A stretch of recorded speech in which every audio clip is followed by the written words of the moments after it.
2교시 시작하겠습니다. 예. 댓글창에 채팅창에 알지너 성도님, 교수님 강의는 설교보다 더 재밌고 유익할 때가 있어요. 오늘도 재밌었어요. 재밌었어요? 다행입니다.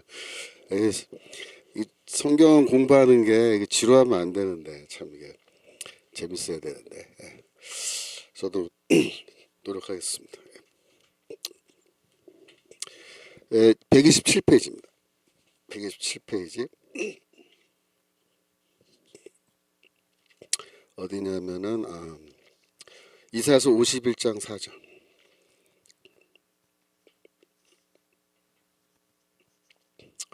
51장 4절. 근데 이제 5절부터 보겠습니다. 5절. 나의 의가 가깝고 내 구원이 나갔은즉. 그러니까 나는 이제 하나님이에요.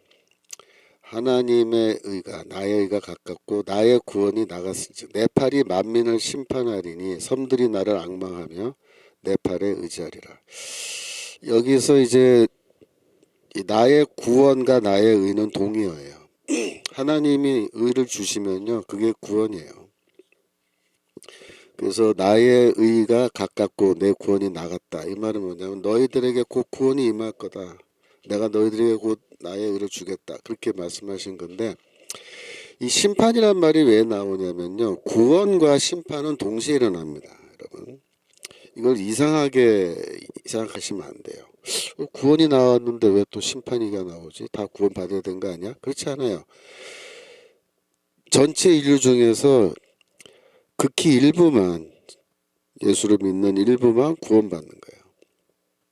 하나님의 의를 가진 일부만 구원을 받고 나머지 사람들은 다 이제 심판받는데, 섬들이 나를 앙망한다. 이때 섬들은 뭘 상징하냐면 이방인들의 상징이에요. 섬들은 멀리 있잖아요. 섬들은 멀리 있는데 거기 섬들에서 살고 있는 사람들은 멀리 있는 사람들인데, 이게 상징적으로 하나님으로부터 멀리 있다 그렇게 해요. 멀리 있다. 먼 데 있는 사람 이란 말이 막 이방이란 뜻이, 이방인. 가까이 있는 사람 누구겠어요? 유대인이죠. 유대인. 그래서 멀리 있는 자와 가까이 있는 자가 다 이렇게 하는 거야. 모든 인류가 다 이렇게 되는 거야. 그래서 그 에베소서에 보면은 그 멀리 있는 자, 가까이 있는 자, 이제 그런 얘기가 나오는데, 어디냐면은 2장, 에베소서 2장 13절. 이제는 전에 멀리 있던 너희가, 이게 섬에 있는 사람들, 섬들, 멀리 있던 너희가 그리스도 예수 안에서 그리스도의 피로 가까워졌다. 멀리 있던 너희는 이방인을 말하는 거야. 그 위에 보시면 12절 보시면 너희는 그리스도 밖에 있었고 이스라엘 나라 밖의 사람이라. 이방인이잖아요. 약속의 언약에 대해서도 외인이요. 원래 그 언약, 구원의 언약은 유대인들에게 먼저 주어졌죠. 그죠? 그래서 원래 이 이방인들은 멀리 있는 자들인데, 13절 전에 멀리 있던 너희가 그리스도 예수 안에서 그리스도의 피로 어떻게 돼요? 가까워졌어요. 누구에게? 하나님께 가까워졌단 말이에요. 하나님께. 17절로 가시면요. 17절. 또 오셔서 먼 데 있는 너희에게 평안을 전하고, 누구야? 이방인들. 가까운 데 있는 자들에게 평안을 정하셨으니. 가까운 데 있는 자는 누구야? 유대인. 그러니까 이방인들과 유대인들에게 예수는 동일하게 다 평안, 하나님이 주시는 구원입니다. 구원을 전하셨다. 그렇게 얘기한 거예요. 다시 돌아가서 이사야서 51장 6절. 너희는 하늘로 눈을 들며 그 아래 땅을 살피라. 하늘이 연기같이 사라지고 땅이 옷같이 헤어지며 거기 거한 자들이 하루살이 같이 죽으려니와. 이게 뭐야?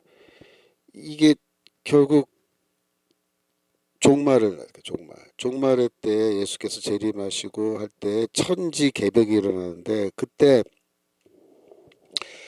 그들의 옷이 땅이 옷같이 헤어지고 하늘은 연기같이 사라진다. 그러니까 이 새 창조는요, 예창조, 지금의 예창조잖아요. 지금의 세상이 이 우주, 이 세상을 약간 리모델링 하는 게 아니라 완전히 바꾸시는 거예요. 그게 새 창조예요. 그래서 하늘도 사라지고 땅도 사라져요. 거기 거하는 자들 다 죽어요. 그런데 누구는 안 죽냐면 구원받은 사람은 안 죽는다. 그 말이 뭐냐면 나의 구원은 영원히 있고 나의 의는 패하여지지 아니하리라. 이게 나의 의 나왔죠? 하나님의 의입니다. 하나님의 의는 하나님의 구원과 동의어라 그랬잖아요. 하나님의 의는 하나님의 의와 동의어인데 이 하나님의 의는 폐지되지 않는다. 폐지되지 않는다. 그죠? 이렇게 돼 있단 말이에요. 그래서 이 지금 하나님의 구원을 얘기한 거예요. 그 다음에 8절.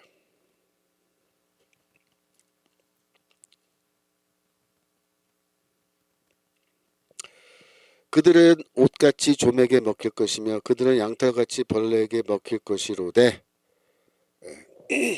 나의 의는 영원히 있겠고 나의 구원은 세세에 미치리라. 여기서 나의 의, 나의 구원. 하나님의 의는 뭐예요?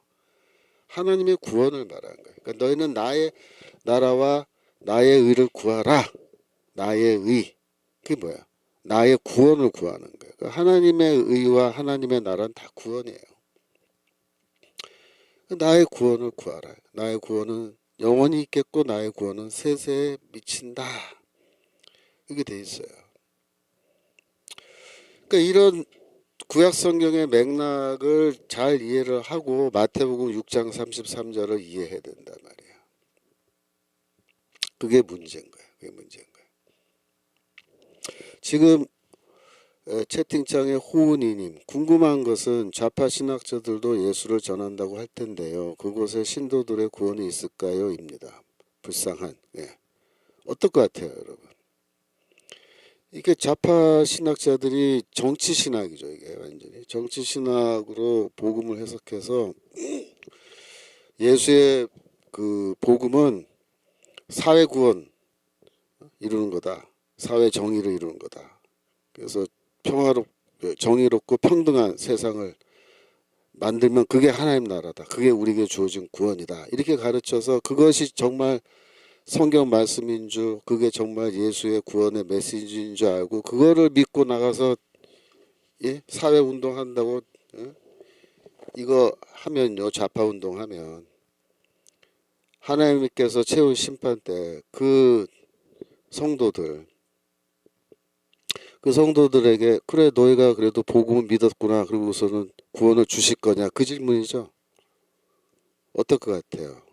뭐 제가 하나님도 아니니까 물론 뭐 제가 하나님이 구원 주신다 안 주신다 이게 단정적으로 말하기도 좀 그렇죠. 하지만 분명한 건 뭐예요?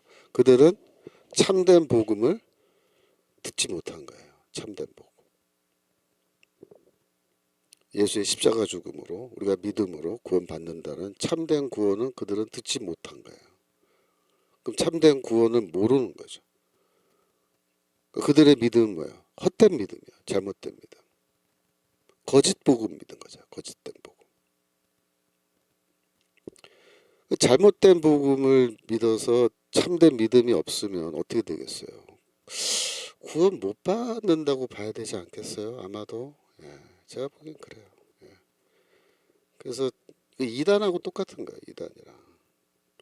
이단을 믿어도 구원 받을 수 있다고 얘기해요. 우리가 이단은 구원 못 받아요. 왜? 이단은 잘못된 복음이잖아요. 잘못된 복음. 그 이단이잖아요. 그래서 이단을 믿으면 그거는 구원 못 받는 거예요. 그러니까 이단이냐 아니냐 그거는요. 성경이 말하는 복음을 제대로 얘기하냐 안 하냐 그거거든요. 근데 사회복음은 사실은 이단이죠. 이단이 참된 복음이 아니란 말이에요. 그렇게 보면. 근데 문제는 뭐냐면 교단에서 사회복음을 이단으로 정죄를 안 해요. 내버려둬요. 그게 문제인 거예요. 그게 이 교단에서 사회복음은 이단이다 이거를 딱 못을 박아버리면 목사들이 겁먹고 그 얘기 안 하잖아요. 근데 그렇게 안 하니까 저렇게 되는 거예요. 제가 그래서 지금은 뭐 저도 영화가 없고 뭐 정신없이 지금 뭐 너무 바쁘게 지내다 보니까 이거 뭘 내가 해야겠다 엄두를 못 내는데, 제가 좀 은퇴하고 나서 시간이 조금 여유가 있으면은 그런 걸 한번 해볼라 그래요. 사회복음 이건 이단이다, 잘못된 거다, 엉터리 복음이다, 가짜 복음이다, 이거 설교하면 안 된다. 우리 교단에다가 내가 뭐 헌의를 하던 이렇게 해가지고 이 사회복음 이건 잘못된 복음, 그거 가르친 것 자체가 위험한 거, 안 된다, 이단으로 결정하자, 그런 것도 한번 해보고 싶어요. 근데 지금 워낙 왼쪽으로 저희 교단이 많이 가 있기 때문에 이렇게 하면 뭐 또 개떼같이 또 뭐 달려들 거예요. 저 김초롱이 저 미친놈이 죽일 놈이라고 또. 근데 이번에 그 탄핵 이 심판 하면서 우리 학교 학생들이 그 탄핵 반대 선언했잖아요. 그래서 지난 월요일 날 국회까지 가서 뭐 해가지고 뭐 KBS 뭐 TV조선에 이거 다 나오고, 제가 그 자리에서 학교 비판 다 해버렸죠. 그죠? 그러니까 이제 그리고 애들이 이렇게 보면 옆에서 보면서 걔네들이 그러는 거예요. 그렇게 생각하는 거예요. 이제. 아, 이게 다수결이 아니구나. 올바른 생각 갖고 있는 사람이 소수를 할지라도 우리가 신념을 갖고 주장할 수 있구나. 다수의 눈치를 볼 필요가 없구나. 이제 그렇게 되는 거예요. 점점 분위기가. 애들이 용기를 갖는 거예요. 예전에는 그 다수에 눌려가지고 이렇게 하고 싶은 말이 있어도 예, 말을 못하고 이러고 그냥 입 다물고 있었던 애들이 이제 말을 하기 시작하는 거예요. 너무나 이제 자유롭게 하는 거죠. 예. 그래서 하여튼 그런 면에서 저희 교단이 앞으로 조금 희망이 이제 보이긴 하는데 하여튼 싸워봐야죠. 야긴님, 박찬대 원내대표가 안수집사라고 하는데 이런 빨개가 군반도 볼 수 있을까요? 이단이죠, 좌파교회는 가짜. 예, 그 신길동인가요? 거기에 있는 그 성결교 교회인데 그 김민석이 민주당 국회의원 김민석이가 거기 안수집사죠. 근데 그 교회 담임 목사가 지금 이번에 성결교 총회장 후보로 나간대요. 그래서 그 사람이 어떤 인물이냐면 그 우리 그 저기 조나단 목사님 방송에서 한번 다뤘는데 그 목사에 대해서 완전 빨개. 예. 그래서 뭐 북한 사람처럼 얘기를 하더라고요. 제가 들어보니까 이 설교를 황당하게 완전 친북이고, 사회주가 뭔 문제 있느냐, 나쁜 것 이런 식으로까지 설교 시간에 자기 사회주의 비판 안 한다고 뭐 이러면서 자랑다 막 얘기하는데 거의 정신 나간 목사죠. 그러니까 그런 사람들이 잘못된 복음을 가르치는 거예요. 어떻게 복음을 가르치는 사람이 사회주의를 비판 안 하냐 말이야. 그래서 뭐 김민석이도 그렇고 박찬대도 그렇고 이제 그놈이 그놈인 거예요. 그 나물의 그 밥인 거예요. 그런 놈들이 다니는 교회는 또 그런 목사들이 있는 거예요. 제가 토요일 날 그 저기 오전에 학교에서 테니스 치는 우리 목사님들이 있는데 거기 성결교 목사님 한 사람이 있어요. 그 양반이 그 얘기를 하더라고요. 자기 교단에서도 좌우로 나눠져 있는데 그 신길동 그 김민석이 교회 담임 목사가 총회장 이번에 나온다 그래서 자기가 반대 떨어뜨리려고 지금 운동하고 있다고. 절대로 그놈 찍어주면 안 된다고. 교단 망한다. 교단 망한다 그래갖고 지금 하고 있다는 거예요. 그러니까 여러분들이, 그래서 요즘 성도님들이 분별력이 있어야 돼요. 분별력. 성도님들이 분별력이 없으면 거짓된 복음인 줄도 모르고 거기에 앉아서 그걸 이렇게 듣고서 그걸 설교라고 듣고 또 신앙생활을 하고 있는 거예요. 그러면 안 되죠. 예, 맞습니다. 그래서 제가 그 구리 시장에 요새 바빠서 못 가는데 저희 집사람이랑 가끔 구리 시장에 장 보러 가요.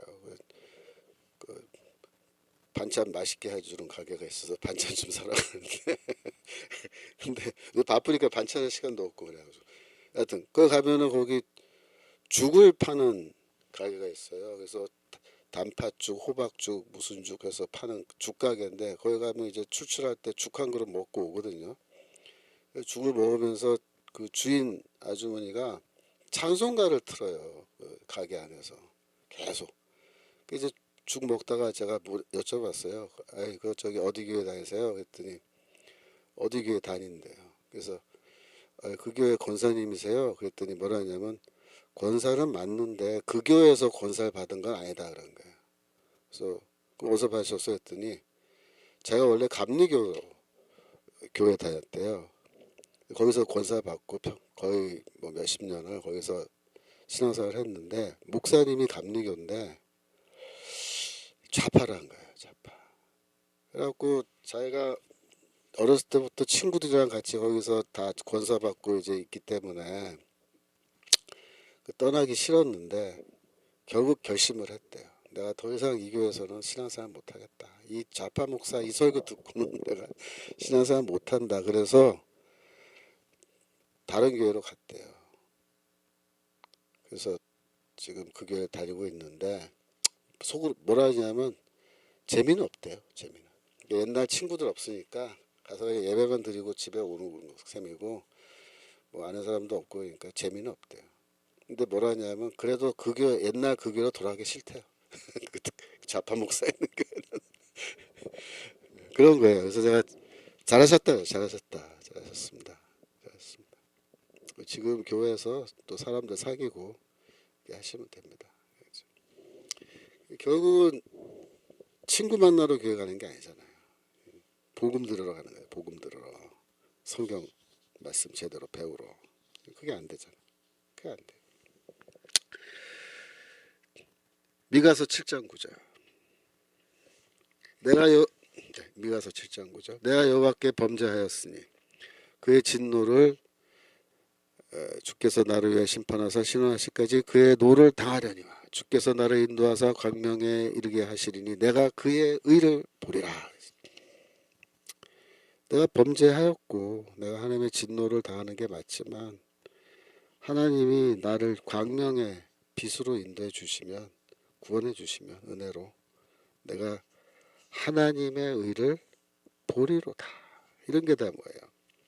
하나님의 의라는 게 구원이라는 뜻으로 사용된 거예요. 그러니까 마태복음 6장 33절에 너희는 그의 나라와 그의 의를 구하라 이렇게 말할 때 그의 의는 뭐예요? 하나님이 주시는 의고 그것은 구원인 거예요. 그거를 모르고 이게 무슨 사회정의인 줄 알고 떠들어가면 안 된다. 이사야서 59장 15절. 이사야서 59장 15절. 성실이 없어짐으로 악을 떠나는 자가 탈취를 당하는도다. 여호와께서 이를 감찰하시고 그 공평이 없는 것을 기뻐 아니하시고 16절 사람이 없음을 보시고 중재자 없음을 이상히 여기셨으면 자기 팔로 스스로 구원을 베푸시며 자기의 의를 스스로 의지하사. 보세요. 15절에 보면은 공평이 없는 것을 기뻐하지 아니했다 그랬는데 이게 뭐냐면 정의가 없는 거예요. 정의. 공평이라기보다는 정의라고 번역한 게 맞아. 그래서 정의가 없는 것, 정의가 없단 말이 뭐예요? 무슨 사회 정의가 없다 그런 게 아니고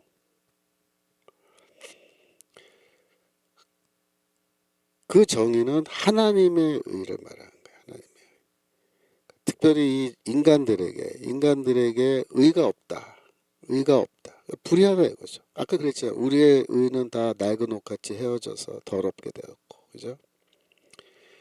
의가 없는 거를 하나님이 쟤네들 의가 없네. 인간들이 의가 없어. 아이고 저 어떡하나? 알아서들 해. 뭐 이렇게 한 게 아니라 쟤네들이 의가 없네. 어떡하지? 그걸 기뻐하지 않으셨다는 거예요. 이거 심각한데? 그래서 어떻게 하신다는 거예요? 하나님이 중재자도 없다. 중재자도. 그래서 16절에 자기 팔로 스스로 구원을 베푸신다는 거예요. 하나님이 직접 우리를 구원해 주시기 위해서, 구원의 길을 열어주시기 위해서 지금 자기의 의를 의지하셨다. 그 자기의 의를 가지고 오시는 거예요. 갖고 오시는 거예요. 오시는데 어떻게 오시냐면 17절 의로 호신경을 삼으시고 구원을 그 머리에 써서 투구로 삼으시고 보수로 옷을 입으시며 열심을 입어 겉옷을 삼으시고 그래가지고 이 전쟁터에 나가는 그 장군 혹은 임금이에요. 전쟁터에 나가는 임금이 완전 무장을 하듯이 무장을 하시는데 뭘로 무장하시냐면 의로 호신경은 뭐예요? 가슴을 막아주는 갑옷이죠. 갑옷을 삼고 구원으로 투구 써요. 그러니까 이게 다 비유적 표현인데 뭐냐면 그냥 쉽게 말하면 구원하려고 오시는 거예요. 근데 여기 보면 보수로 옷을 삼으시며 열심을 입어 겉옷을 삼으시며 요거는 이제 아마도 심판을 말하는 거예요. 심판. 그러니까 제가 아까 말씀드렸죠. 구원과 심판은 동시에 일어난다고. 하나님의 의가 있는 죄인들은 구원하시고 하나님의 의를 구하지 않은 죄인들은 심판하세요. 보수는 뭐야? 보복하여 형벌 주는 거예요. 형벌. 행한 대로 거두리라 그래갖고 형벌 주는 거예요. 그 18절 가죠. 그들의 행위대로 갚으시되 나오잖아요. 그러니까 이제 구원과 심판은 동시에 일어나는 거예요. 이렇게. 그래서 여기서도 하나님의 의는 계속해서 뭐예요? 그 구원을 나타내는 거예요. 그 예이님 그의 나라는 우리나라예요 하나님의 나라예요 그런데 그의 나라는 하나님의 나라예요. 하나님의 나라. 원래 우리가 구해야 되는 거는 하나님의 나라 하나님의 의 하나님의 구원을 우리가 구하는 게 맞아요. 우리가 궁극적으로 그걸 구해야 돼요. 그런데 제 말씀은 우리나라가 지금 위기 상황에 빠져서 이 나라가 망해버리고 나면 이제 전도할 수도 없고 그죠? 우리가 하나님의 의를 추구하는 삶, 사는 것도 굉장히 힘들어지는 거예요. 그래서 일단은 나라가 망하지 않게끔 나라부터 구해놓고 대통령부터 구해놓고 대통령 복귀시켜놓고 정상적인 국가 만들어놓고 그 다음에 우리가 하나님의 나라 예수의 복음을 전도하고 그죠? 우리도 또 그의 의를 추구하는 삶을 제대로 살 수 있게 되니까 그렇게 하자는 거죠. 지금 그런 상황인 거예요. 지금 위급 상황인 거예요. 네. 그래서 그의 나라와 그의 의를 구하라의 나라는 이 땅 나라를 말하는 거예요? 아니면 하나님 나라? 이 땅 나라가 아니고 하나님 나라예요. 하나님 나라. 예수가 말한 하나님 나라는 종말에 하나님이 주시는 은혜로 주시는 하나님의 나라. 그러니까 하늘에서 내려오는 새 예루살렘이 하나님의 나라예요.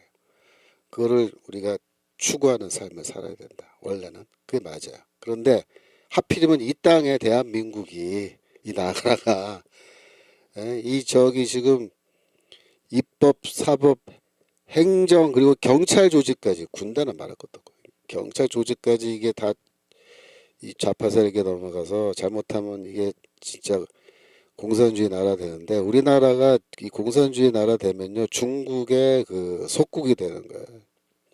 쉽게 말하면 제가 뭐 이 시간에 자세히 말씀 안 드렸지만 지금 경찰 문제는 중국 문제하고 상관이 많아요. 문재인이가 해놓은 게 문재인이가 중국몽 꿈을 꾼 놈이잖아요. 중국은 태산 같은 나라고 우리는 조금만 소국이라 그러면서 중국한테 가서 머리 숙이고 이재명이는 씨야 그러고 이게 전부 다 중국한테 이제 그러니까 우리나라가 원래 역사적으로 저기 중국의 속국이었어요. 중국에 조공바치고 중국을 섬기는 나라인 거야. 섬기는 나라. 그 증거는 어마어마하게 많아요. 그게 언제까지냐면은 대한제국 때까지예요. 대한제국. 조선조 말기. 고종 뭐 그 위에 뭐 철종 뭐 순종할 거 없이 조선조 말기까지 다 중국 섬기고 살았어요. 심지어 뭐야, 이 외국이 와서 조약, 그 교역을 하는 조약을 맺자 그러니까 중국한테 물어봐야 된다. 우리가 중국이 허락 안 하면 우리 조약 못 맺는다 그러던 나라예요, 조선이.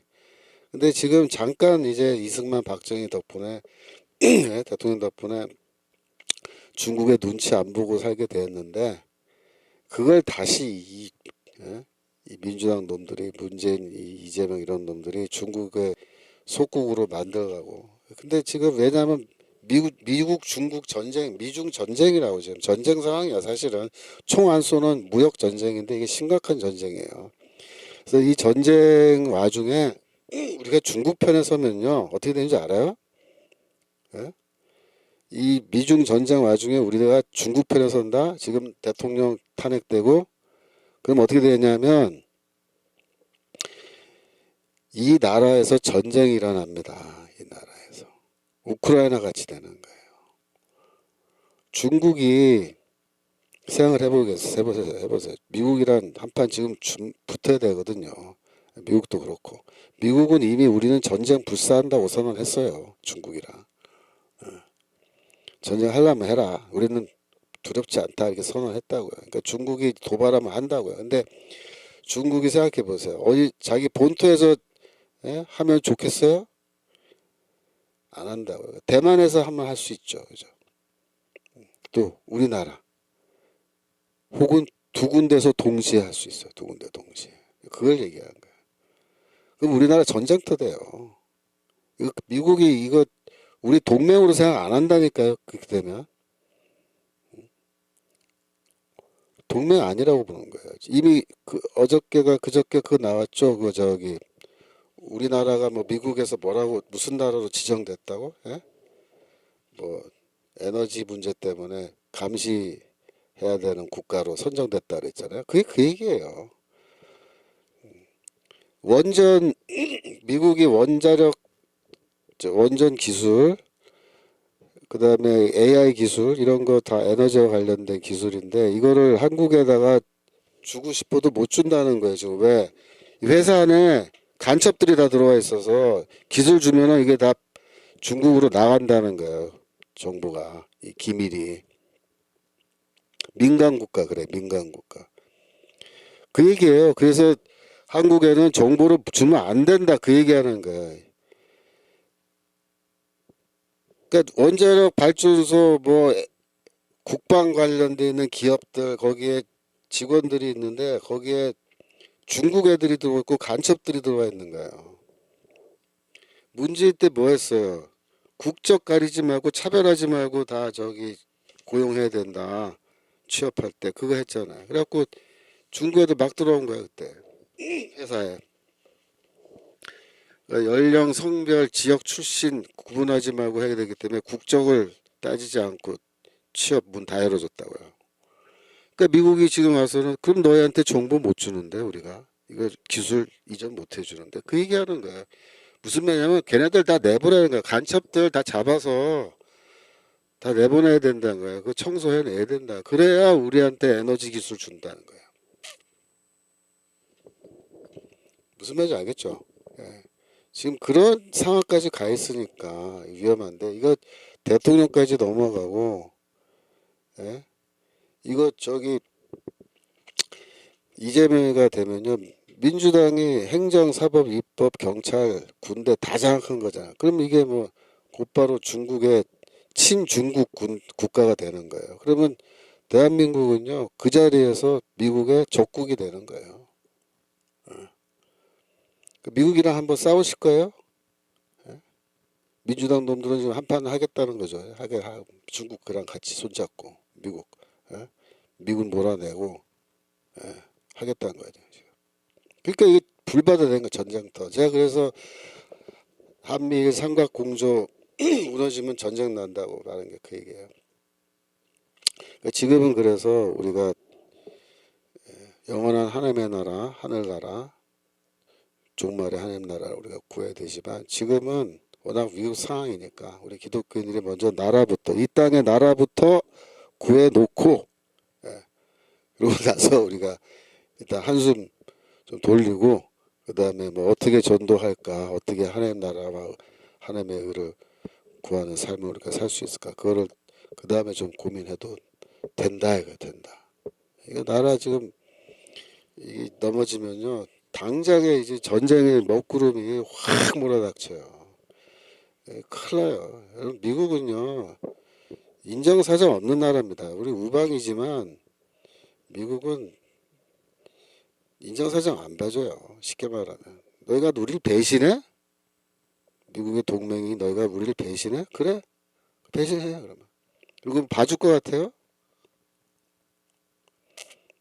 안 봐줘요. 그게 사실 더 무서운 거예요. 그러니까 여러분들이 미국이라는 나라를 지금 트럼프 행정부를 지금 우습게 보면 안 돼요.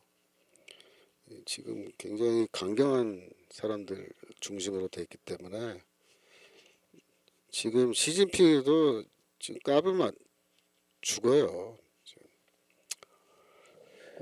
그 지금 현재 4월 달에 미국이랑 중국이 정상회담 한다는 소식이 지금 나오고 있죠. 그래서 트럼프가 미국으로 가느냐, 아니 중국으로 가느냐, 아니면 시진핑을 미국으로 부르느냐. 근데 어젠가 오늘 아침에 그 뉴스 보니까 시진핑을 미국으로 부를 것 같아요. 그래서 시진핑이 워싱턴에 4월 달에 온다고, 올 거라고 이렇게 기사가 떴어요. 이게 오면은 둘이서 정상회담 하는데 지금 중국 그 관세 있죠, 관세. 관세 매겨서 뭐 몇 프로 관세 매기냐, 그거 놓고 이제 뭐 얘기할 것 같아요. 제가 보기에 그런 얘기 안 나요. 트럼프가 그런 스타일이 아니라고. 트럼프 스타일은 이 상대방의 허점을 바로 치고 들어가서 항복시키는 스타일이에요. 정상회담 이런 거 할 때도 안 봐줘요. 중국 시진핑이라고. 어떻게 할 거냐? 제가 보기에 이렇게 가요. 제 추측인데 시진핑한테 너희 우한 폐렴 그거 중국 우한 연구소에서 나온 거 맞지? 맞아. 인정해 이렇게 한 거야. 시진핑이 아니다 그럴 거 아니야. 그럼 여기 증거 있어 딱 내민다고요. 그 중국 내부 문서 이런 거 들이밀 거예요. 여기 증거 있는데 나 왜 거짓말해 이런 거예요. 우한 폐렴 미국에서 나온 거 맞잖아 이렇게. 그다음 뭐라 그럴 것 같아요. 그것 때문에 우리 나라 백성들이 미국 사람들이 엄청 고생했어. 죽은 사람도 많고 치료받고 지금 후유증 앓는 사람도 있고 우한 폐렴 때문에 비즈니스 망한 사람도 있고 그다 보상해. 보상해. 어떻게 보상할까? 현금으로 보상해. 이렇게 한 거야. 그 미국의 그 큰 나라에서 미국 사람이 당한 거 그 달러로 계산해야 되네요. 달러로. 사람 죽은 거 그 어떻게 보상? 액수 어마어마하게 나옵니다. 미주리 주에서 한 주에서 그 미국 저 법원에다가 그 보상해달라 그래가지고 결정 나왔는데 그게 수백억 불이 나왔어요. 수백억 불. 미주리 주 한 주에서 그 시골 동네가. 그 미국 전체 하면 얼마 나오겠어요? 천문학적인 뭐 1조 뭐 달러 아유 넘어갈 거예요. 어마어마하게 나옵니다. 그래서 그거 물어내 그런 거야. 시진핑이 그거 어떻게 물어내? 중국이 지금 저 부도난 나라인데 이제. 그래서 배째라 그럴 거 아니야. 우리 돈 없다. 그러면 이제 트럼프가 뭐라 그럴 거냐면요. 이렇게 말할 거야 아마. 그 너희가 갖고 있는 미국 국채 있지 국채. 그게 1조 달러어치 갖고 있다는 거. 그러니까 소문에 의하면 중국이 그동안 열심히 팔았는데도 그게 1조 달러래. 아직까지. 그게 사실 미국 정부가 발행한 채권이거든요. 미국 정부가 발행한 채권인데 그게 빚이라고요. 미국 정부가 빚진 건데 트럼프가 아마 그렇게 얘기할 거예요. 그러면 너가 갖고 있는 1조 달러어치의 채권 그 무효로 하자. 우리 무효로 한다 우리. 이게 너 돈 줄 돈 없다며 거지라서 보상액이 없다며 그래. 그러면 그거 다 캔슬해 버린다. 그 휴지조각 만들어 버릴게. 그러면요 중국은 졸지에 1조 달러가 날아가는 거예요.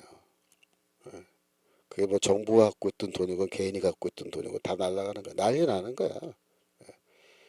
특별히 중국의 상류층들이 지배계급 공산당원들이 그 미국 채권 갖고 있을 거 아니에요. 다 날아가는 거야. 뿐만 아니라 그 갖고도 모자라. 뭐 미국 국내에 있는 모든 중국의 이 자산, 그것이 현금이건 건물이건 뭐건 땅이건 그거 다 동결해 버린다. 동결. 말이 좋아서 동결이죠. 그 뭐냐 다 뺏는 거야. 뺏는 거 미국이. 다 압수하는 거야. 압수. 그다 미국 거 바로 만들어가는 거야. 그러면요 중국은 미치는 거죠. 시진핑은 그 자리에서 미치는 거야. 그 시진핑이 대항할 방법도 없어요.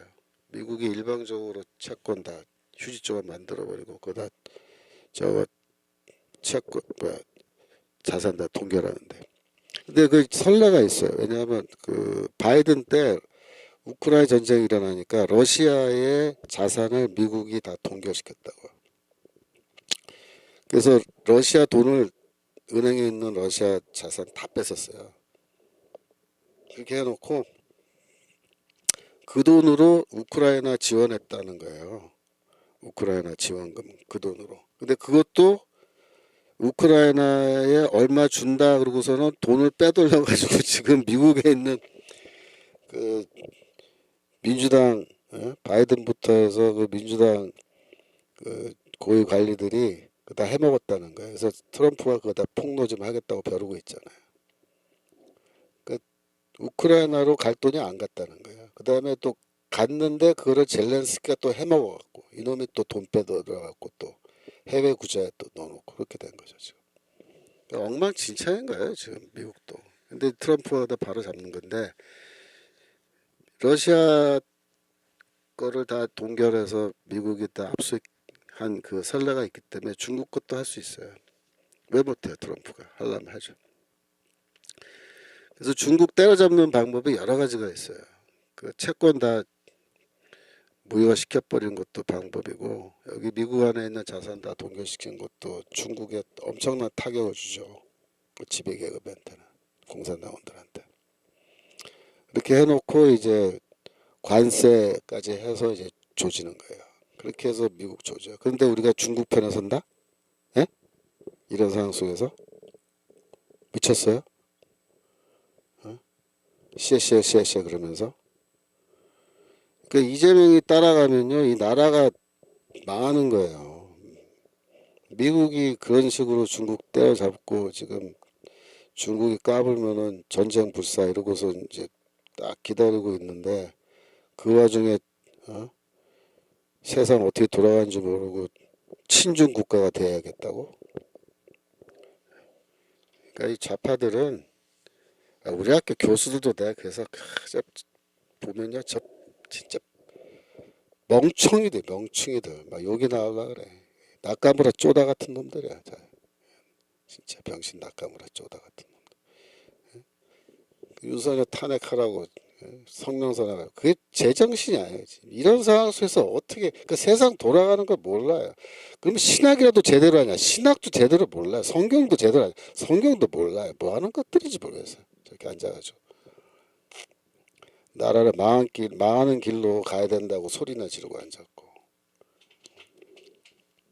그 미쳐 돌아가는 거예요. 미쳐 돌아가. 그러니까 안 되는 거예요. 이걸 그래서 우리가 방법이 없어요. 지금은 이 교회가 우리 그나마 깨어있는 기독교인들이 광화문에 나가서 탄핵 절대 안 된다 반대하고 지금 그렇게 해서 지금 지금 벌써 며칠째요. 12월 3일, 1월 3, 2월 3, 3월 3 지금 3월 19일이잖아.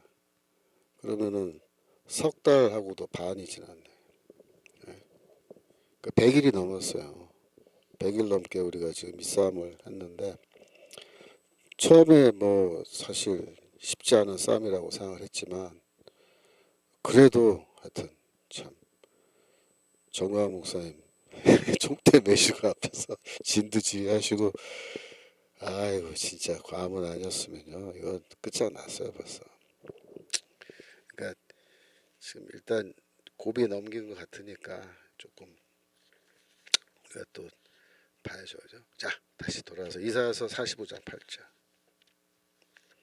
이사야서 45장 8절 그래서 하나님이 출동하시는 거예요. 의를 자기의 의를 흉배로 삼고 구원을 투구로 삼고 그래서 우리에게 구원과 의를 주시기 위해서 45장 8절 출동하시는 거예요.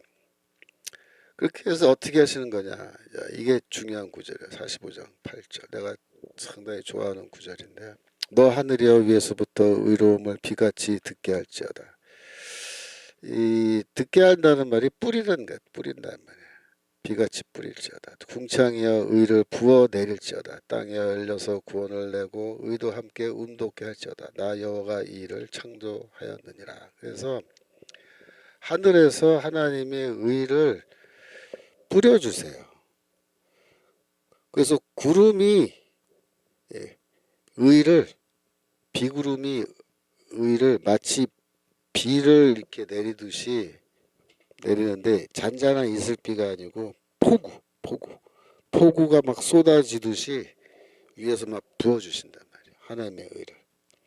그러니까 하나님의 의를 막 이렇게 부어주시면 그 하나님이 주어주신 그 의를 우리가 받으면 되는 거예요. 뭘로 받아? 믿음이라는 통로로 받는단 말이에요. 그러면 어떻게 돼요? 의에 줄이고 목마른 자가 하나님의 의로 배부르게 되는 거예요. 이게 그걸 말하는 거예요. 마태복음 5장 6절.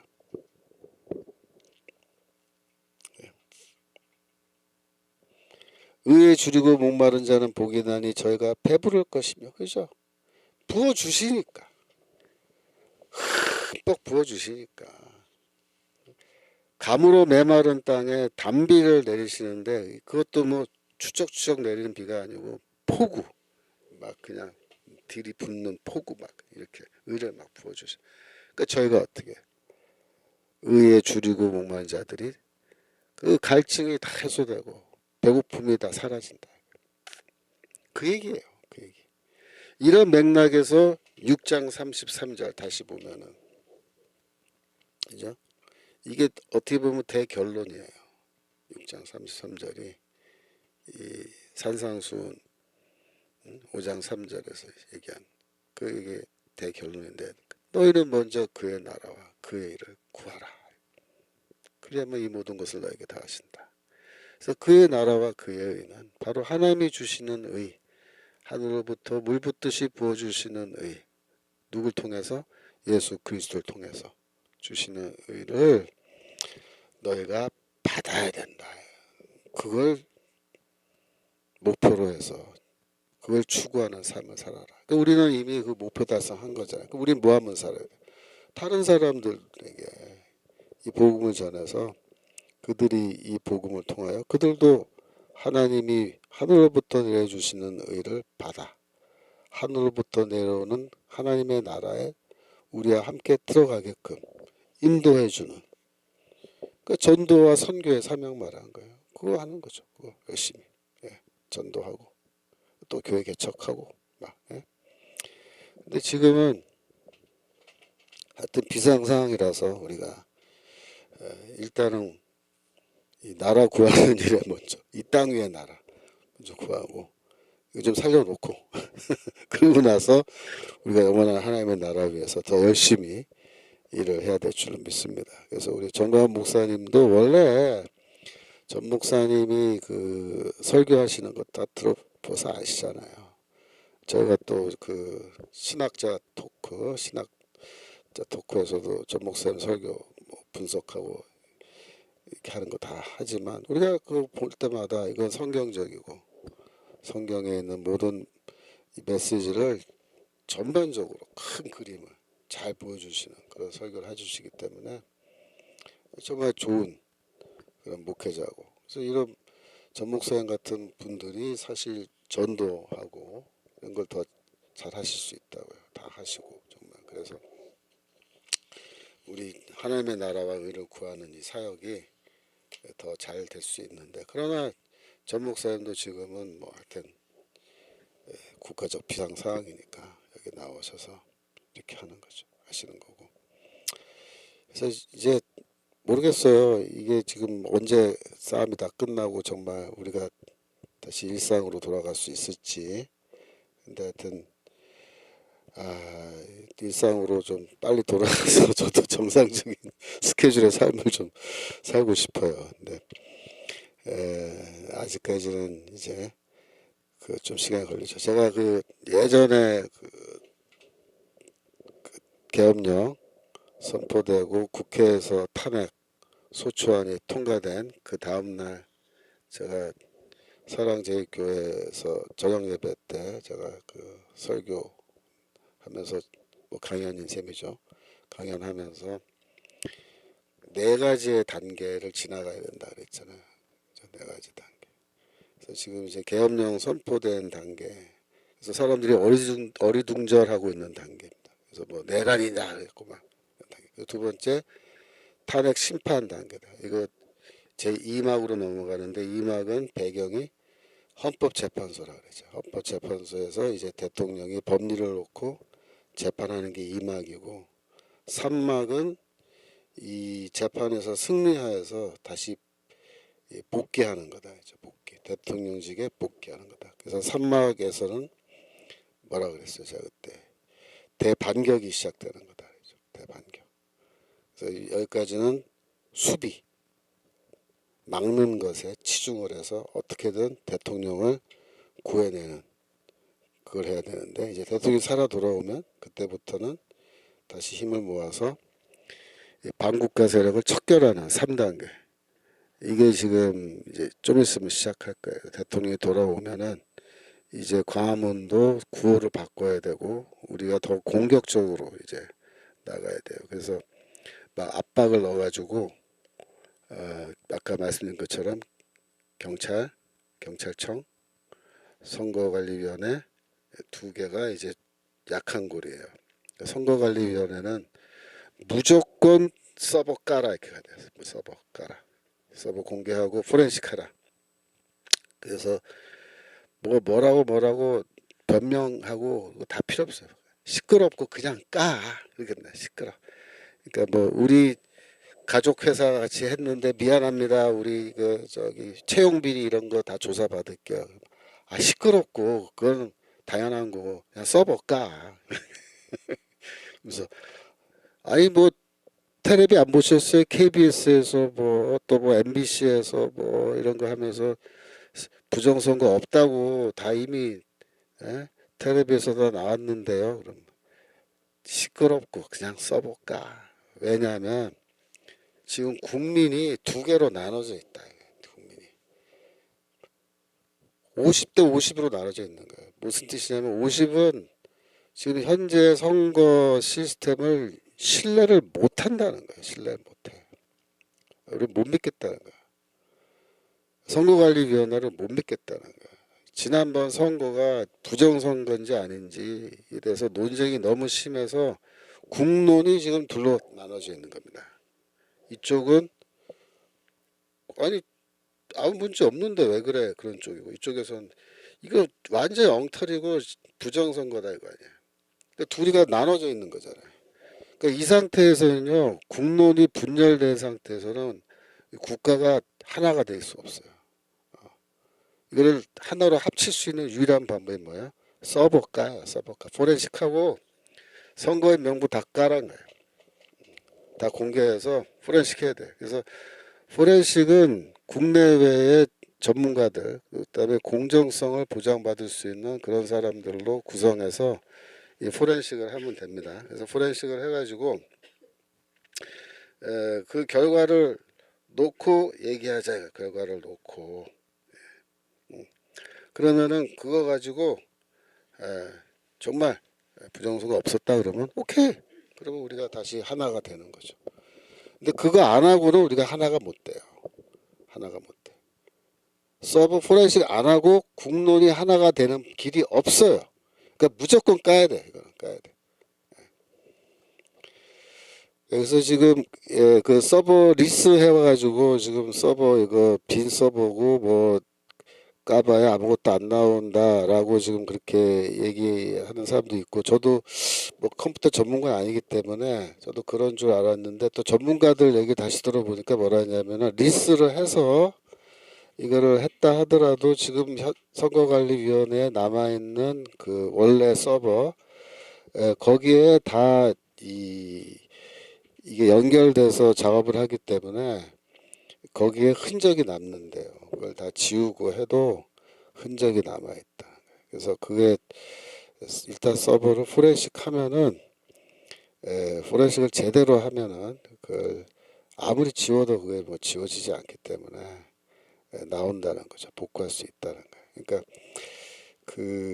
물론 리스한 거는 얘네들이 이제 물론 자기들도 머리를 많이 쓴 건데 문제는 이 컴퓨터를 돌리는 그 프로그램 자체가 어떻게 됐냐면 모든 그 컴퓨터의 기록을 그러니까 그것을 뭐 수정하건 삭제하건 뭐라건 간에 그거를 그런 기록까지 다 남기게끔 그렇게 이 서버가 관리된다. 서버가 원래 그렇게 운영된다는 거예요.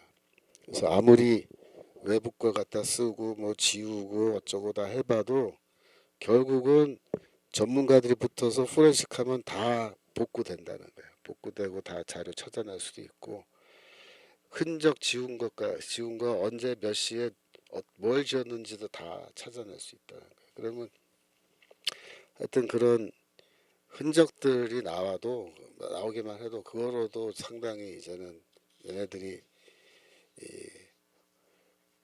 막다른 골목으로 막 몰아갈 수 있는 자료가 된다는 거예요. 그러니까 무조건 시끄럽고 이렇게 하는.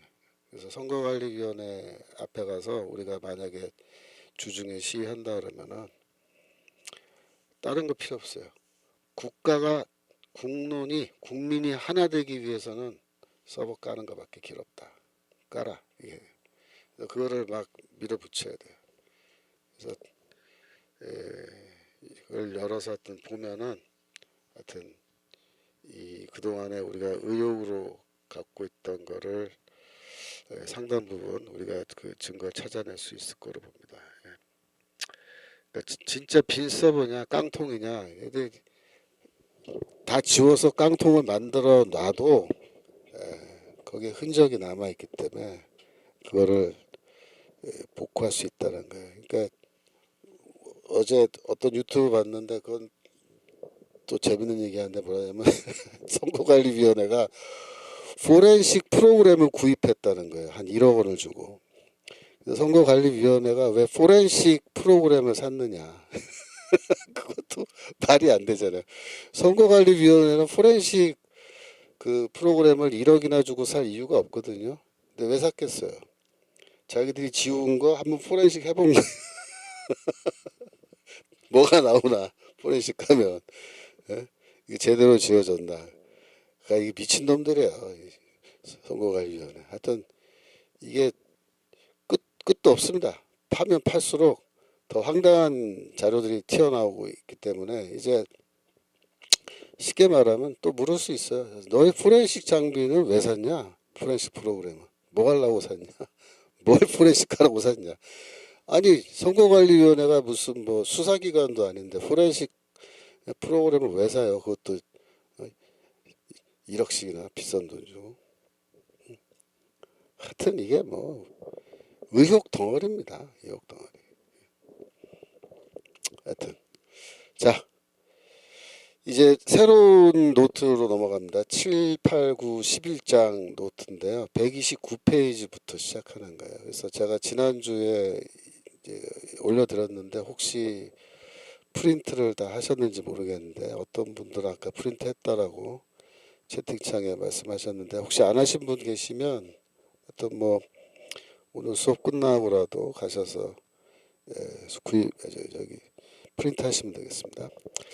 7장 1절로 넘어갑니다. 7장 1절.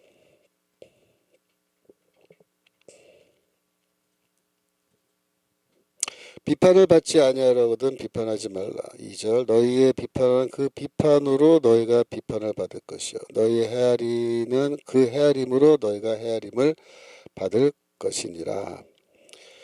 여기서 그 비판이라고 하는 거는 사실은 심판, 심판을 말하는 거예요. 심판. 그래서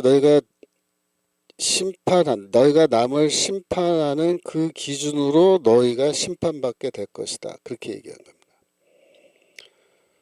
그러므로 남에 대해서 너무 가혹하게 심판하지 말라, 비판하지 말아라.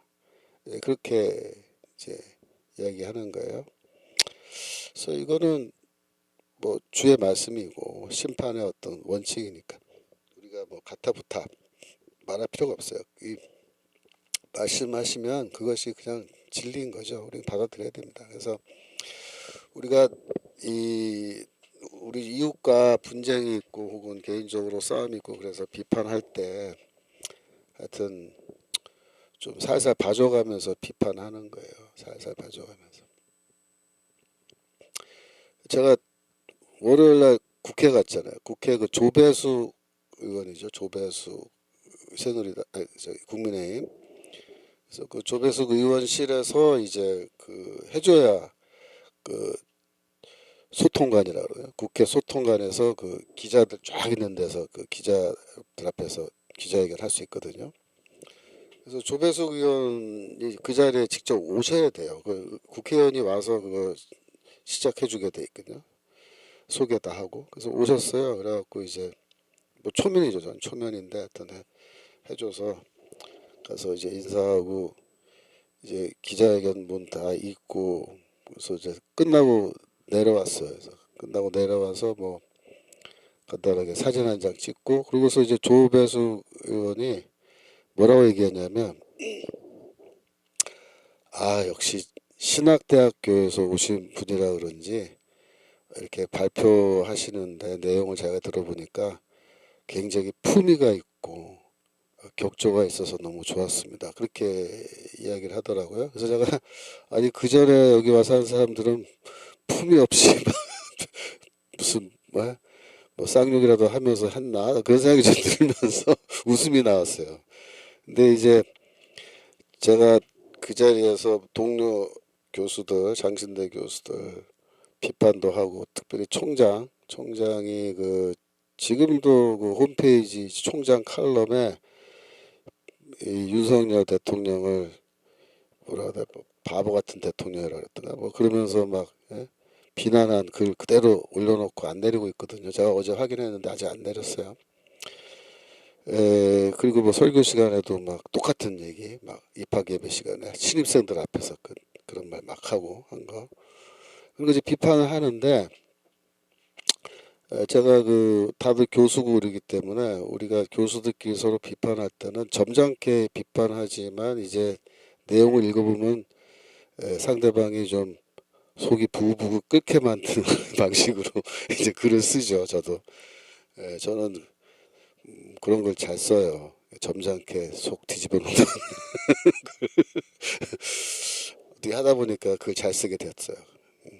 근데 사실 제가 공개한 글들 말고 저희 학교 그 교수 평에 단톡방에 제가 공개하지 않은 토론도 많아요. 제가 쓴 글들. 그러니까 제가 이제 그 비판하는 얘기를 하니까 후배 교수 하나가 또 저한테 뭐라 그러면서 왜 이렇게 형사 소송 뭐 형사 고발하겠다고 뭐 그러냐 하면서 너무 심한 거 아니냐 이렇게 얘기하고 그러거든요. 그러면 제가 뭐라 그래요. 또 나이도 어린 게 까불어 이러면서 그렇게 하면 안 되잖아요. 교수들끼리인데 품위 있게. 그래서 왜 그런 말을 했는지를 점잖게 쭉 설명하지만 결국 다 읽고 나면은 또 속이 확 뒤집어지죠. 걔네들은 자빠들은. 그렇게 이제 해야 돼요. 그래서 품위 있게. 그래서 제가 뭐 다른 얘기 안 했어요. 그래서 이거 너희들이 새로 오신 교수님들이 그러니까 후배 교수님들이 학교에서 학생 징계위원회 이거 할 때 너희들이 심판관이고 학생들이 피고로 징계위원회 끌려오는데 사실관계 증거 명확한 증거 확인하지 않고 막 징계하면은 큰일 난다. 왜 학생이 불복해서 너희를 고발할 수도 있고 학교를 학부모가 이거를 보고 열받아서 너희들 세상법정에 고발할 수도 있는데 장신대가 그렇게 해서 세상법정에 가고 패소해가지고 보상금 물려준 경우도 있었단 말이에요. 옛날에 그 무지개 사건 때. 그때는 학교가 교칙을 신속하게 개정 안 해가지고 당한 거예요. 임성빈 총장이라고 그때 그걸 안 했다고 일부러 내가 보기엔. 그래갖고 당한 거거든요. 근데 봐라 말이야. 그 세상법정 끌려가서 너희가 정말 딱 부러지게 누구도 부인할 수 없는 그때 세상법정에서도 판사들도 부정할 수 없는 그런 명확한 증거 없이 학생 징계하면 너희가 당한다. 그 얘기를 한 거예요. 근데 하물며 시국선언 하는 애들을 너희가 지금 처벌하겠다고 신대 원장이 그냥 징계하겠다고 막 엎어놓고 하는데 이거 징계 사유가 안 된단 말이에요. 이런 걸 징계하겠다고 학칙을 받고 그러면 그 학칙은 뭐예요? 위헌 소송 걸린단 말이에요. 위헌 소송 학칙 자체가. 그러면 거기서 지면 학교 장신데 개망신한다. 그래서 나는 학교의 명예와 학교 교수들의 주머니죠. 개인적으로 소송방에서 패소하면 돈 물어내야 돼요. 학교를 상대로 소송 안 하고 개인을 상대로 소송할 수 있어요. 민사소송에. 그러면 그 사람이 다 물어내야 되는 거야. 그 징계위원회 들어간 교수도요. 그래서 그런 잘못된 판결 교수들이 하면 안 되고 그런 거를 다 내가 염려해서 여러분들한테 해가 가지 않도록 하기 위해서 내가 한 거고 지금 우리 학교에서 내가 그동안 징계위원회 들어가서 교수들이 하는 판결 보면은 굉장히 그 감정적으로 그 판결하는 거 내가 많이 봤는데 내가 그때마다 그렇게 하면 안 된다고 내가 하는 게 그거다. 그러니까 제발 부탁인데 뭐 하려 그러면은 판결하기 전에 변호사 우리 학교 변호사 있거든요. 변호사한테 모르겠으면 상의해라. 변호사한테 물어보고 해라. 이게 정말 징계 줄 수 있는지 이 정도 물증 가지고 안 된다 그러면 하지 마라 말이야. 그러니까 너희 교수들은 우리 교수들은 내가 보기에 신학 공부만 열심히 했지 세상 법정에서 이거 재판하고 이런 거 공부커녕 관심도 없죠. 그러니까 세상 돌아가는 거 관심도 없고 사실 솔직히 말하면 몰라요 교수들이. 그러니까 시국선언문 뭐 서명하라 그러면 선배들이 하라니까 후배들은 막 그냥 한 사람도 있어요. 사실 다 좌파는 아니라고 본다고 저도. 근데 걔네들이 철없이 이제 하는 거죠. 근데 그렇게 할 때 너희들이 분별력 갖고 하셔야 된다. 다 존댓말해요. 분별력 가지시고 이렇게 하셔야지. 안 그러면은 개망신 당하십니다. 그래서 제가 여러분들 그런 일 당하지 마시라고 제가 이렇게 세게 말씀드린 겁니다. 그러면서 뭐라는 줄 알아요? 그 우리를 계몽하려고 그러는 거냐고 저한테 막 그래요. 그래서 제가 그랬어요. 안 그래도 윤석열 대통령의 계엄령이 계몽령이 되어 돌아온 이 마당에 저까지 여러분들을 계몽하는 것처럼 계몽하려는 것처럼 보였다면 거듭 죄송합니다.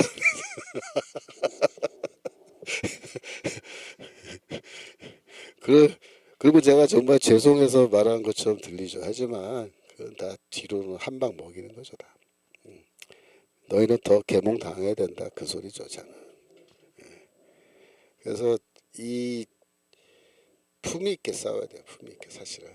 품위 있게. 그래서 이 다른 사람 비판할 때도 어느 정도는 뭐 품위 있게 하면서 적당한 선에서 비판한다 그거죠. 예.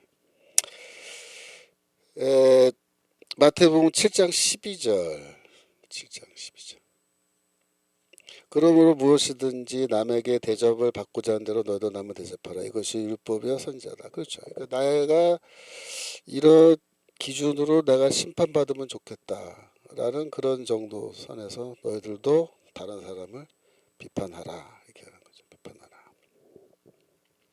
그래서 이거를 좀 황금률이라고 그러죠. 황금률, 골든 룰이라고. 즉 그 우리가 그 이웃을 향해서 어떤 태도를 가지고 대하면 좋겠느냐라고 할 때 가장 좋은 태도가 이거라는 거예요. 남에게 대접을 받고자 하는 대로 너희도 남을 대접하라. 이게 그래서 황금률이에요, 황금률. 산상순의 어떤 뭐 최고의 가르침이라고 뭐 말하기 그렇지만 하여튼 뭐 그런 식이죠, 황금률이니까. 네. 그래서 우리가 남을 대접할 때 혹은 남을 비판할 때도 이런 생각을 여러분이 마음에 놓고 하시면 좋겠습니다. 그 다음에 7장 6절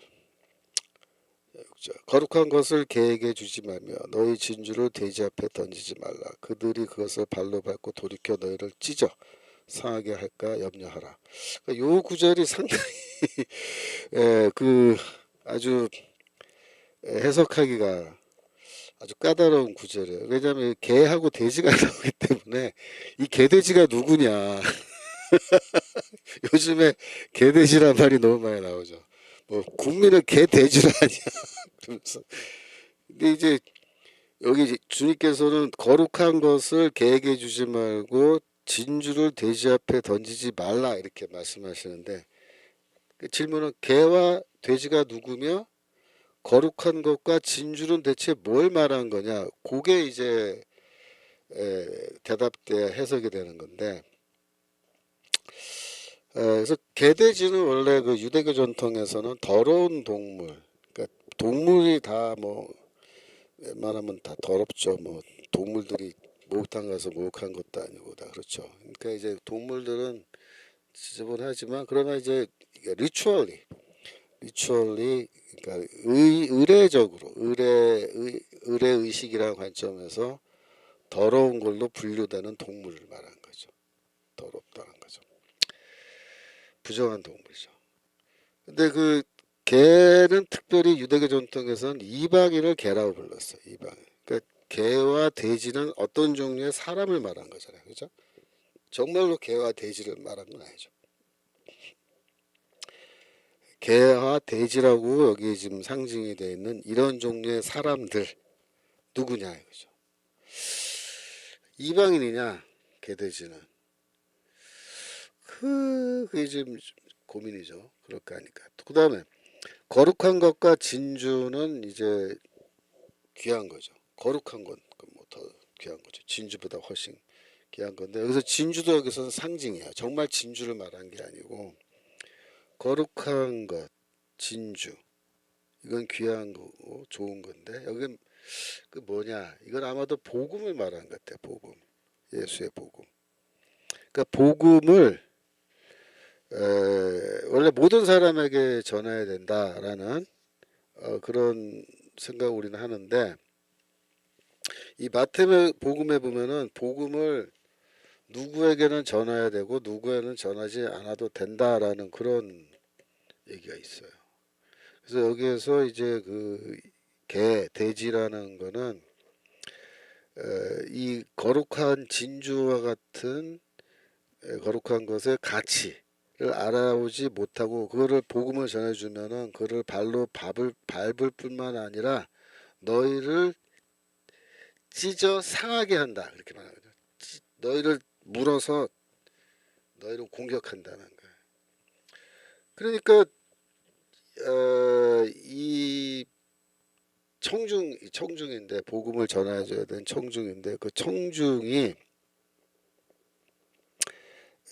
이 참된 복음의 진리의 그 가치를 알아보지 못하고 오히려 그걸 막 공격해서 제자들을 죽이려고 덤벼드는 그런 종류의 청중을 가리키는 건데 여기에서 이제 그 학자들의 견해는 예수께서 개와 돼지라는 말을 하면서 이걸 가리킬 때 개 돼지는 이방인들을 가리키는 게 아니냐 그렇게 대체로 학자들은 해석을 해요. 근데 이거는 이제 그렇게 따지면 그러면 뭐야 복음을 유대인들에게만 전하라는 거야? 뭐 이렇게 이제 여러분이 질문할 수 있죠. 근데 이제 마태복음에 보면은 정말로 이제 그런 현상이 나타나요. 예수의 말씀 중에 유대인들에게 복음 전하고 이방인들에게는 가지 말아라 라는 그런 이야기 말씀이 나와요. 어디 나오냐면 마태복음 10장 5절. 마태복음 10장 5절. 예수께서 이 열두를 내어 보내시며 명하여 가라사대 이방인의 길로도 가지 말고 사마리아인의 고을에도 들어가지 말고. 그러니까 이방인 사는 데 가지 마라. 이 복음을 들고. 또 사마리아인. 그러니까 사마리아인은 예루살렘 북쪽, 유대 북쪽, 그다음에 갈릴리 남쪽 지역을 말한 건데, 거기에 이제 혼혈 이스라엘 민족인데 이제 이방인들과 혼혈이 돼서 살고 있는 사람들이죠. 거기도 가지 말라. 6절. 차라리 이스라엘 집에 잃어버린 양에게로 가라. 가면서 전파에 말하되 천국이 가까웠다 하고, 그렇게 해서 이 예수께서 십자가에 보면은 제자들을 파송한 얘기가 나오는데, 제자들 향해서 이방인들한테 가지 마라. 이방인들 가지 마라. 그러니까 이스라엘에 잃어버린 양, 누구예요? 유대인이죠, 유대인. 유대인들에게 가서 천국 복음 전하라. 이게 돼 있다고요. 그래서 이 말씀하고 지금 마태복음 7장 6절 거룩한 것을 개에게 주지 말고 진주를 돼지 앞에 던지지 말라. 이 말씀을 연결해서 읽으면 개와 돼지는 이방인이 되는 거예요. 이방인들에게 거룩한 것, 진주는 뭐예요? 복음, 천국 복음. 전하지 말아라. 이 말씀이 여기 한 번만 나오는 게 아니고 마태복음 15장에 한 번 더 나와요. 마태복음 15장 22절.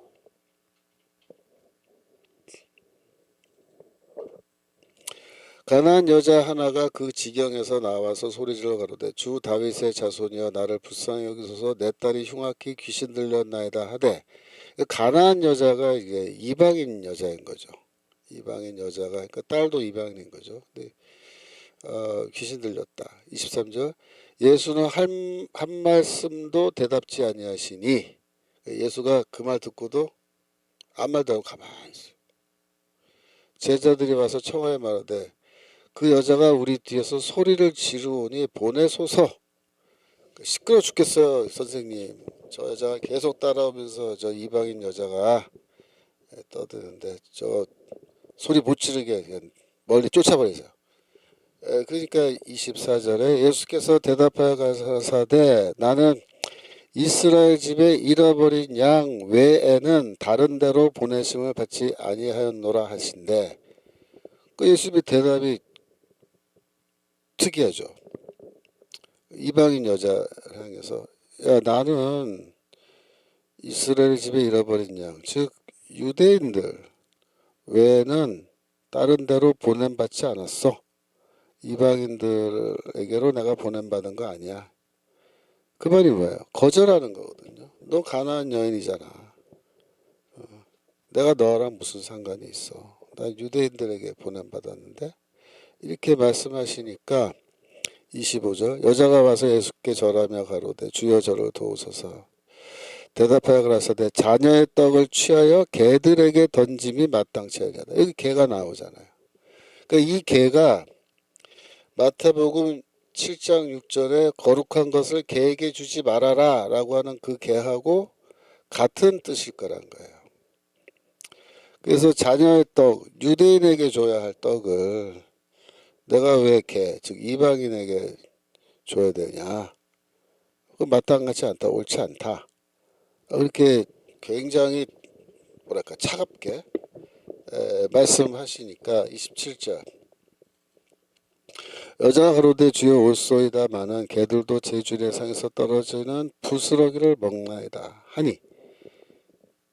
28절. 이에 예수께서 대답하여 가라사대 여자야 내 믿음이 크도다 네 소원대로 되리라 하시니 그 시부터 그의 딸이 나으니라. 이제 이 에피소드인데, 이 에피소드에서 예수가 이제 나는 이스라엘 집에 잃어버린 양 외에는 다른 데로 보냄을 받지 아니하였다 라고 말하는 이 내용이 거룩한 것을 개에게 혹은 진주를 돼지 앞에 던지지 말아라 라는 이 예수의 말씀, 과 다 연관이 되어 있고, 이것은 뭐예요? 예수는 1차적으로 유대인으로 태어나셨죠. 유대인으로. 그래서 예수의 사명은 유대인들에게 이 복음을 전하는 거예요, 사실. 그러니까 예수께서 여러 곳을 다니시는데 다 유대인들이 사는 동네죠. 갈릴리 지방도 거기 유대인들이 많이 가서 살았어요. 그러니까 유대만 유대인들이 사는 게 아니라 갈릴리 북쪽 지역도 유대인들이 그 당시에 많이 가서 살았고, 그럴 수밖에 없는 게, 여러분들이 그 유대 이스라엘을 가보시면 금방 알아요. 그러니까 이 남쪽 예루살렘 있는 데는요, 그 주변 환경이 농사 짓기에 그렇게 썩 좋지가 않아요. 물론 농사 짓는 데도 있는데 전반적으로 땅이 농사 짓기에 부적절해요.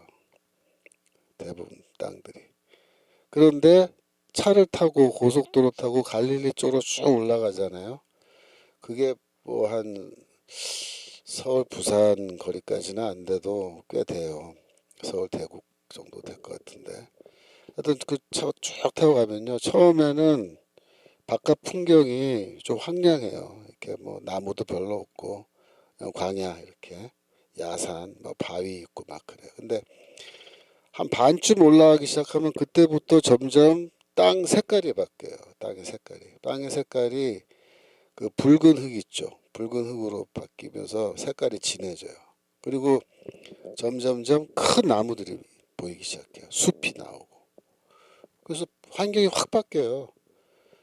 저 아래쪽은 숲이 없다고요. 이 울창한 숲이. 근데 이제 중간부터는 숲이 나오기 시작하고 풀밭이 나오기 시작해요. 그다음에 그래서 그 풀밭에 소들이 있어요. 소들이, 그 양들이 이렇게 또 풀 뜯고 있고, 그다음에 계속 올라가면서 보면 넓은 그 밭이에요. 밭, 농작물. 줄 쫙 이렇게 갈아가지고 이랑 만들어서 거기에 농작물 쭉 심어놓은 게 보이고. 그 갈릴리로 접근할수록 그런 땅이 많아져요. 그러니까 갈릴리 일대가 농사짓기 좋다고요. 그 갈릴리 호수 자체가 그 뭐야, 수량이 풍부하고, 그래서 그 물도 많고, 갈릴리 지방에 농사짓기 좋은 거예요. 그러니까 거기 유대인들이 많이 가서 살죠. 그런데 재밌는 게, 그 일대에 그 조금만 더 올라가면은 이방인들이 사는 도시들이 있어요. 두로와 시돈 뭐 이런 데고, 그다음에 가이사랴 빌립보라는 도시, 이런 데가 있는데, 거기도 물론 이제 가이사랴 빌립보에 가셔서 거기서 이제 마태복음 16장에 보면은 베드로에게 네가 나를 누구라고 생각하냐 뭐 이런 질문 대답, 그 다 가이사랴 빌립보에서 했는데, 문제는 뭐냐면 그쪽 지역에서는 이방인들이 좀 많이 사는 지역인데, 이방인 도시라고 볼 수 있는데, 그런데 가서는요 특별한 활동을 많이 안 한 걸로 돼 있어요. 그러니까 예수는 유대인들을 찾아다니면서 유대인 마을에서 유대인들 향해서 하나님 나라 복음을 전하는 게 기본적인 그런 그 사명이고, 여기에서 이제 가나안 여자가 이제 여기 갑자기 나타난 거는, 그 이방인들도 다 유대인들이 사는 그 마을에 다 들어와서 이렇게 같이 섞여서 살거든요. 부분적으로. 이방인들이 더 많이 사는, 압도적으로 많이 사는 동네, 그런 도시도 따로 있지만 유대인 동네도 들어와 있고, 그러니까 이제 섞여 살다 보니까 이런 여자들이 나와서 이렇게 구해달라고 부탁했을 때 예수가 그건 아니다, 이렇게 하면서 나는 원래 소명이 이스라엘 민족 유대인에게 이렇게 복음 전하러 왔다 라고 말씀하시는데, 그 말은 맞아요. 예수의 그 전반적인 마태, 마가, 누가 또 요한복음까지 하더라도 헬라 도시, 이방인 도시까지 막 멀리까지 가셔서 막 헬라어로 복음 전하고 그런 건 없단 말이에요.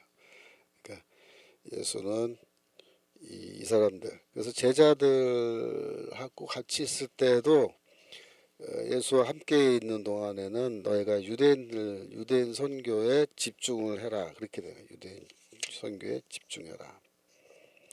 그러면 여러분들이 이제 질문이, 아니 마태복음 28장 19절 28장 19절.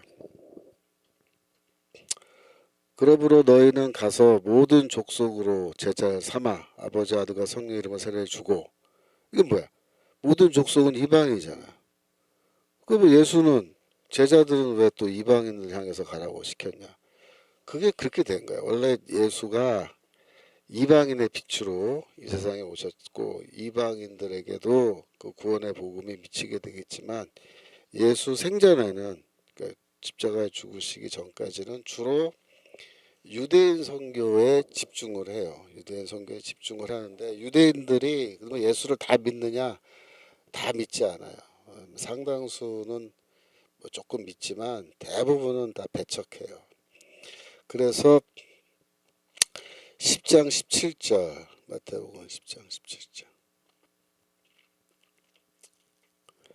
사람들을 삼가라 저희가 너희를 공회에 넘겨주겠고 저희 회당에서 채찍질하리라. 또 너희가 나를 인하여 총독들과 임금들 앞에 끌려가리니 이는 저희가 이방인에게 증거가 되게 하려 하심이라.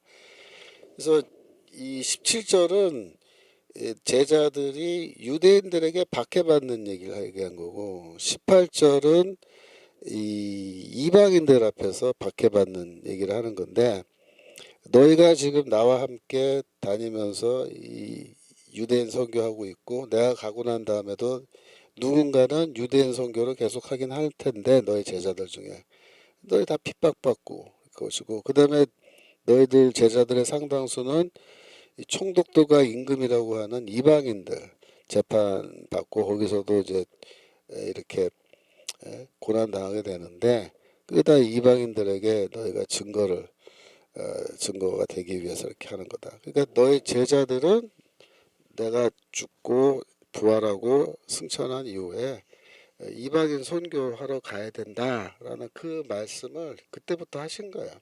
그래서 하나 더 보겠습니다. 21장 43절. 21장 43절. 그러므로 내가 너에게 이르노니 하나님 나라를 너희는 빼앗기고 그 나라의 열매 맺는 백성이 받으랴. 그러니까 너희는 누구냐? 유대인이야. 유대인들 너희는 내 복음을 믿지 않고 반대하므로 너희는 하나님 나라를 유산으로 받지 못하고 그 누가 받느냐? 그 나라의 열매 맺는 백성. 그런데 이 백성이 누구냐면 이방인이 포함된 거야. 이방인 포함된. 유대인과 이방인 중에서 그 나라의 열매 맺는 백성, 믿음을 갖는 백성들이 결국은 하나님 나라에 들어가게 된다, 구원받게 된다. 그렇게 얘기해요. 이것도 예수 생전에 유대인들 선교 계속하지만 그것이 그렇게 큰 성공을 보지 못할 것을 예수는 알아요. 그리고 이 이방인들이 이 하나님 나라의 그 주인이 된다. 24장 14절 하나 봅시다. 24장 14절.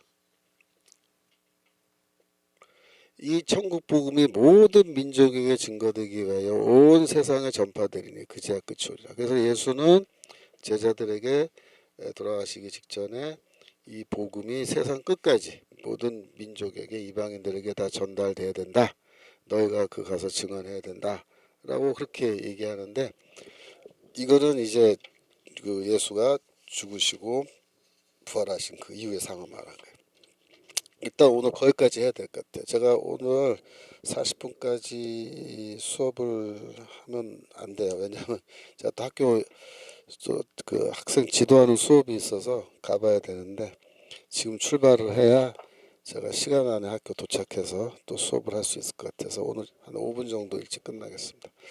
하여튼 여러분들 계속해서 열심히 공부해 주시고 또 우리 뭐 하여튼 나라를 정상하기 위한 노력에 우리가 다 함께 힘을 모으셔야 됩니다. 자, 기도하고 마치겠습니다. 하나님 아버지, 저희가 하나님의 나라와 주의 의를 구해야 되는 것이 옳지만 지금 국가적 비상상태 속에서 나라를 대한민국 먼저 위기에서 구하려고 합니다. 주여 도와주시고 윤석열 대통령 꼭 탄핵 심판에서 승리하여 직무에 복귀하게 하시고 그 다음에 정말 이 반국가 세력들을 척결하는 이 3단계로 제가 나갈 수 있도록 도와주시고 대한민국이 정상화되는 그날까지 제가 이 싸움을 쉬지 않고 싸울 수 있도록 주여 힘과 용기를 더하여 주옵소서. 감사드리며 예수 그리스도 이름으로 기도합니다. 아멘. 수고하셨습니다. 다음 주에 또 뵙겠습니다. 안녕히 계세요.